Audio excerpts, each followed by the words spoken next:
So really quickly, I just want to walk you through what the process might look like for you as you are getting ready to design your set list.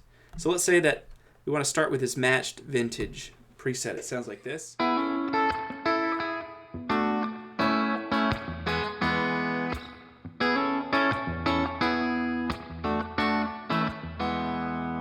let's say that's where we want to start building presets for a specific song.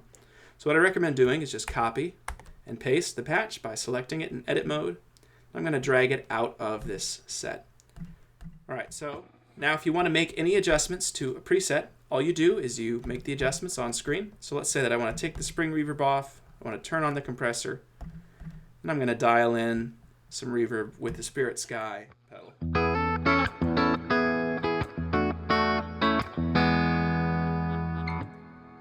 Let's say that's how I want to start the song. So I've dialed my preset in. So all you need to do now to bake these settings into the specific patch is hit Command S on your keyboard to save the concert. Or you can just go up to File, the toolbar, and choose Save as well. But if you save a patch that you've made changes to if you save a concert before you change patches after making changes to a patch, then when you go back to that patch, those settings will be recalled. So this is the workflow that you're going to do that I would recommend if you're building multiple patches for one song. Unless you want to change amp types during the middle of it, I would just start with your bass patch and then copy and paste. Let's say that for our second patch we want the same settings, only we want to add in the Glory overdrive effect.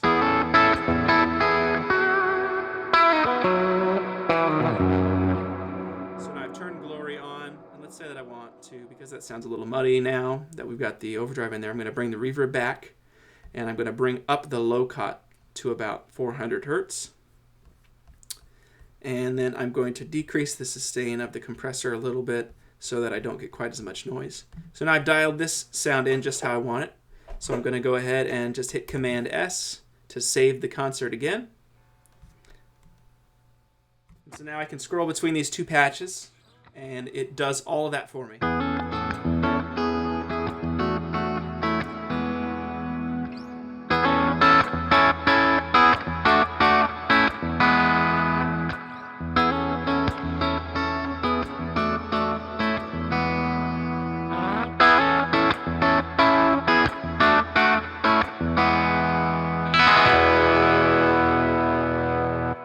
So it's super easy to have really in-depth tone control. So any changes that you want to make at the patch level, just make the changes and then save your concert before changing patches. So if you did want to change amps mid-set or mid-song, then you would just dial in your new amplifier settings, hit Command S to save the concert.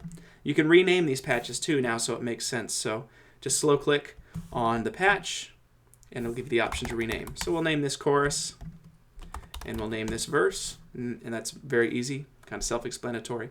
Now let's say that you wanted to organize these even further so that they were kind of underneath a folder that said what song they were for. So what you do is just click on both patches while holding Command on your keyboard. They'll both be highlighted in blue.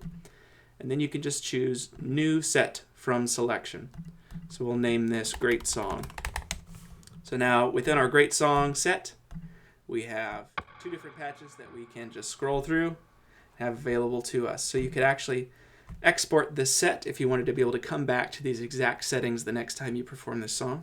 So just select the set, hit Command E on your keyboard to export, and then you can save it to wherever you choose. Then you can just drag and drop that file back into an open Sunday Guitar template, and it'll open up right up inside the template, ready to go.